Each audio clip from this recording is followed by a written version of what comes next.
Cigarette ஸ்மோக்கிங்கால ஆன்மத்தன்மை, காமம் பாதிக்குமா? பாதிக்கும். என்ன டாக்டர் சொல்றீங்க? எஸ், விளக்கமா சொல்றேன் கேளுங்களேன். எப்படி பாதிக்கும்? இப்ப நம்ம ஆண்மைத்தன்மைன்ற என்ன? நம்மளோட ஆண்குறி பலகீனம் ஏற்படுறது. ரைட். இந்த பலகீன ஆண்குறியில என்ன இருக்குது? சதையும் இரத்த குழாயும் இருக்குது. சிகரெட் என்ன செய்யுது? சிகரெட் குடிக்கிறதால இரத்த குழாயை டேமேஜ் பண்ணும், சதை இயங்குறதையும் குறைக்கும். நான் தெளிவா சொல்றேன். சதையிட சுருங்கி விரிகிற தன்மைக்கு சில பதார்த்தங்கள் ரெஸ்பான்சிபிள். சிகரெட் ஸ்மோக்கிங் என்ன செய்யும்? அந்த சுருங்கி விரிகிற தன்மையில பிரச்சனையை ஏற்படுத்தும். அதால என்ன செய்யும்? நமக்கு விரைப்புத்தன்மை குறையும். அடுத்தது, இப்ப இரத்த குழாய் மெயின் சாப்டர்.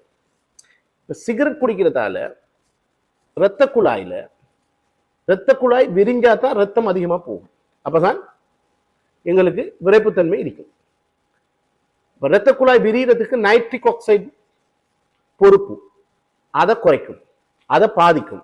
அப்ப அங்க விரிகிற தன்மை குறையும், ரத்த ஓட்டம் குறையும். இரத்த குழாயில உள்பகுதியில் டேமேஜ் பண்ணும். அப்ப சுருங்கி விரிகிற தன்மை குறையும். அப்ப ரத்தம் இன்னும் பாதிப்பை ஏற்படுத்தும், ரத்தப்போக்கு குறைச்சி. ரைட். சிகரெட் குடிக்கிறதால, அதாவது நாம சொல்லுவோம் பாசி பிடிக்கிறேன், பட்டை தண்ணி பட்டையில பாசி பிடிக்கிற மாதிரி இந்த பிளாக் கொலஸ்ட்ரால் படிவு மாதிரி படிஞ்சு படும். ரத்த ஓட்டம் என்ன செய்யும்?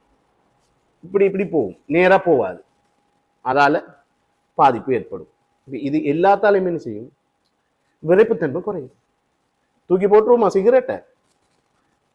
ஓகே. அடுத்தது இல்ல நல்ல விஷயம் என்னன்னா, சிகரெட்டை விட்டு ஒரு 2 வீக்ஸ்ல அநேகமான ஆட்களுக்கு இது திரும்பிடும். இல்லைண்டா டாக்டரை நாடுங்க, இல்லைண்டா ஆலோசனை பெற்றுக்கொள்ளலாம் நம்மகிட்ட. ரைட். இன்னும் இருக்கு சிகரெட்டால காமம் குறையும், கருக்கட்டல் விந்து பிரச்சனை ஏற்படுத்தி கருக்கட்டல் குழந்தை பாக்கியத்தை குறைக்கும். அடுத்தது, நம்மளோட உடல் ஃபிட்னஸ் இயக்கத்தை குறைக்கிறதால ஆண்மைத்தன்மையை குறைக்கும். தேங்க்யூ.